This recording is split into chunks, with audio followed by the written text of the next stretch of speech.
நீங்க காட்டினீங்கன்னா எவ்வளவு பேர் இஸ்லாத்துக்கு வந்திருப்பான், எவ்வளவு வேகமா பரவி இருக்கும். ஒழு செஞ்சுட்டு வர்றீங்க தொழுகைக்காக வேண்டி, வீட்டுல உங்க கை உங்க மனைவி மேல பட்டுருச்சு, அல்ல உங்க மனைவி ஒழு செஞ்சுட்டு வந்தாங்க, அவங்க கை உங்க மேல பட்டுருச்சு. இப்ப என்னவாங்கன்னு போய் கேட்டீங்களா அசர்த்துட்ட, அதுக்கும் அவர் கேட்பார், நீ சாபியா கணபியா? என் கையை மனைவி மேல நான் ஒழு செய்து விட்டு வந்தேன், என்னுடைய கையை மனைவி மேல பட்டு விட்டது, நான் தொழலாமா கேட்டா அவர் என்ன செய்வாரு, நீ யாரு? நான் ஒரு முஸ்லிம், அது இல்ல, நீ யாரு கேட்பாரு. அப்ப நம்ம என்ன செய்யணும், நீ சாபியா ஹனபியா சொல்லணும். சாபினா உனக்கு ஒழு முறிந்து விட்டது, ஹனபினா நீ அப்படி போய் தொழுதுக்க. பயன் விளங்குதா? பாப்பா சாபி அம்மா ஹனபியா இருந்தாங்கன்னு வைங்களேன், ஒரே வேலையை ரெண்டு பேரும் செஞ்சிருப்பாங்க. ஒரு ஆள் தொழலாம், ஒரு ஆள் தொழக்கூடாது. ஒரு ஆளுக்கு ஒழு முறிஞ்சு போயிரு, ஒரு ஆளுக்கு முடியாது. என்னங்கப்பா இது, முறியும்னா எல்லாருக்கும் முடியும்னு சொல்லு, முடியாதுன்னா எல்லாருக்கும் முடியாதுன்னு சொல்லு. ஒரு செயல்னால ஒரு விளைவு ஏற்படும்னா எல்லாத்துக்கும் கத்தி எடுத்து குத்துனா ரத்தம் வரும், யார குத்தினாலும் தானே வரும். அது சாபியை குத்தினா வரும், ஹனபியை குத்தினா வராதுன்னு ஒத்துக்குருவீங்களா? அது மாதிரி ரசூல் ஸல்லல்லாஹு அலைஹி வஸல்லம் ஒரு விஷயத்தை சொன்னாங்கன்னு சொன்னா எல்லாருக்கும் உள்ளதா சொல்லணும். அப்ப கணவன் மனைவி வேணாம், அண்ணன் தங்கச்சியை தொடுறது, தாய் மகனை தொடுறது, அதுல எல்லாம் சட்டம் இருக்கு. ஆண் பெண்ணை தொடுவதனால எல்லாம் ஒழு முறியுமா? ரசூலுல்லாஹ்ட்ட போய் பாருங்க. நபிகள் நாயகம் ஸல்லல்லாஹு அலைஹி வஸல்லம் அவர்கள் ஒரு நாள் இருட்டில் தொழுகிறாங்க, அடிக்கடி தொழுவாங்க, வீட்டிலேயே தொழுவாங்க. சின்ன வீடு, எவ்வளவுக்கு சின்ன வீடு, சஜிதா செஞ்சாங்கன்னு சொன்னா அதுக்கு இடம் பத்தாது. மனைவி குறுக்க படுத்திருப்பாங்க, இப்படி குறுக்க படுத்திருப்பாங்க ஆயிஷா நாயகி. ரசூல் ஸல்லல்லாஹு அலைஹி வஸல்லம் தொழுவாங்க. தொழுவும் போது நெத்தி போய் எங்க படும், ஆயிஷா நாயகியோட காலில் படும். அப்படி படக்கூடாதுங்கிறக்கா என்ன பண்ணுவாங்கன்னா, சஜிதா செய்யும் போது விரல்னால குத்துவாங்க ஆயிஷா நாயகி காலை. ஆயிஷா நாயகி இப்படி மடக்கிடுவாங்க. சஜிதா செஞ்சு முடிச்ச உடனே மறுபடியும் நீட்டிக்கிடுவாங்க. இப்படியே நடக்கும் என்று ஆயிஷா நாயகி அறிவிக்கிறாங்க. இது புகாரில இடம்பெற்றிருக்கக்கூடிய ஆதாரப்பூர்வமான செய்தி. இதுல என்ன தெரியுது, ரசூலுல்லாஹ் தொழுகிறாங்க, மனைவி குறுக்கப்படுத்திருக்கிறாங்க, சஜிதா செய்யும்போது விரல்னால காலில் குத்துறாங்க. அப்ப காலில் விட்டு ஒழு முறியும் என்றால் தொழுகையும் முறிஞ்சிடும். தொட்டவுன ஒழு முறியும் என்றால் ஒழு முறிஞ்சா தொழுகை முறிஞ்சிருமே. ஆஹா, தெரியாம படல, வேணும்னு குத்துறாங்க. தெரியாம பட்டாலும் பரவாயில்லைங்களாம், வேணும்னு காலை மடக்கு அப்படின்னு சொல்வதற்காக வேண்டி என்ன செய்யறாங்க, விரல்னால குத்துறாங்க. அப்ப இதுல நம்ம என்ன சிந்திக்கணும், அல்லாஹ்வுடைய ரசூல் தன் மனைவியை தொழுது கொண்டிருக்கும் பொழுது தொட்டு இருக்கிறார்கள், முறியல. அப்ப இதுல சட்டம் என்ன, நீ சாபியா போ, அனபியா போ, என்ன எந்த நாட்டுக்காரனா போ, முஸ்லீமாக இருந்தால் ஒரு கணவன் மனைவி தொடுறதுனால எல்லாம் ஒழு முறியாது. இப்படித்தானே எல்லாருக்கும் சட்டம் இருக்கணும். இதையே ரெண்டா பிரிக்கிறீங்க, பாதி பேருக்கு முறியும் பாதி பேருக்கு புரியாது, இஸ்லாத்தை கூறு போடுறீங்க அப்படின்னு கேட்டா என்ன செய்யறாங்க, இமாம்களை திட்டுறாங்க. இதுல இமாம்களை திட்டுறதுக்கு இதுக்கு என்ன சம்பந்தம் இருக்கு? நாங்க சொன்னதுக்கு, நாங்கள் சொல்லிட்டு போன விஷயங்கள்ல எங்களுக்கு பிந்தி வரக்கூடியவர்கள் இந்த விஷயத்தெல்லாம் இவங்க தெரியாம சொல்லிட்டாங்க, நாளைக்கு சொல்வார்கள். ஒரு காலகட்டத்திலையும் அறிவு டெவலப் ஆகிட்டு இருக்கிறது. அன்னைக்கு ஹதீசுகள்லாம் கிதாபுகள் கடையில விற்காது. ஒரு ஆள் ஒரு கிதாப் பண்ணி அவர் தான் உட்கார்ந்து எழுதணும். ஒரு லைப்ரரி எல்லாம் இப்ப கிடையாது.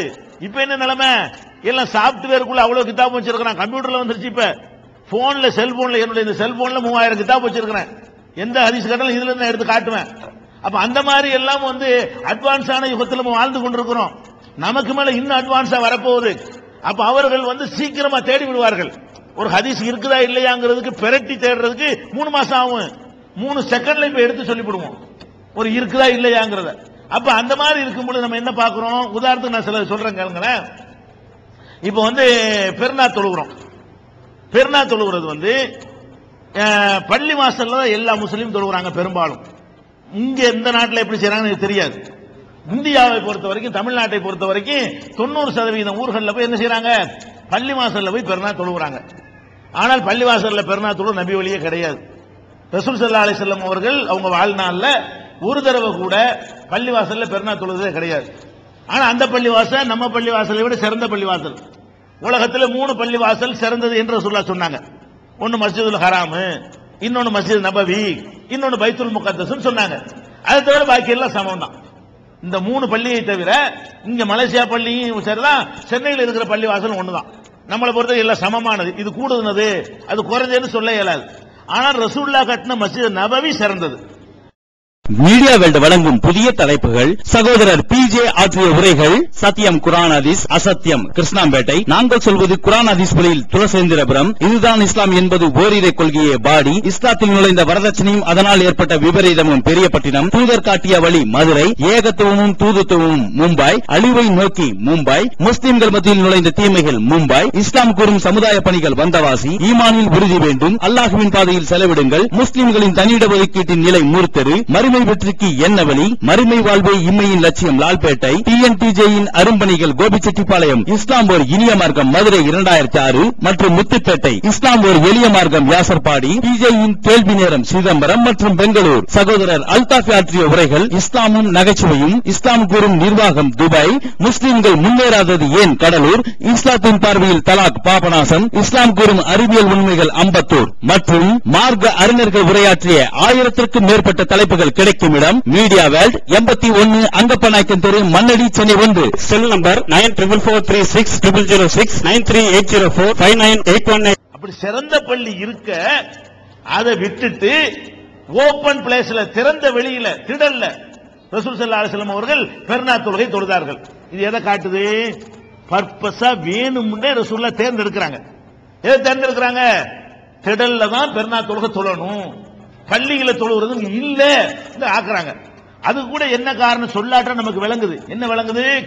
பெருநாள் தொழுகைக்கு ஆண்கள் வருவது எப்படி கட்டாயமோ அதே மாதிரி பெண்களும் கம்பல்சரியா கட்டாயம் ஆகணும்.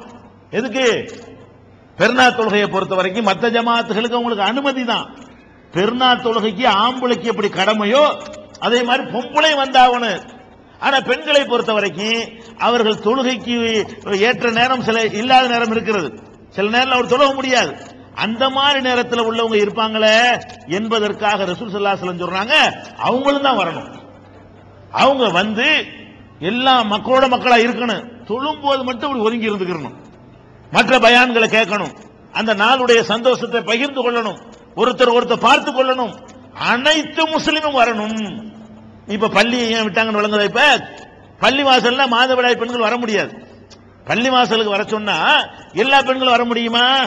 எல்லா பெண்களும் எல்லா ஆண்களும் வரணுமாக இருந்தால் அது திடலாக இருந்தால் தான் அனைத்து பெருநாள்ங்கிறது எல்லாரும் மகிழ்ச்சியா இருக்கக்கூடிய ஒரு நாள், எல்லாரும் சந்தோஷமா இருக்கக்கூடிய நாள்ல இயற்கையாக அவர்களுக்கு ஏற்படுற ஒரு உபாதையின் காரணமாக அவங்கள பெருநாள் சந்தோஷம் ஒதுக்கிறாதீங்க.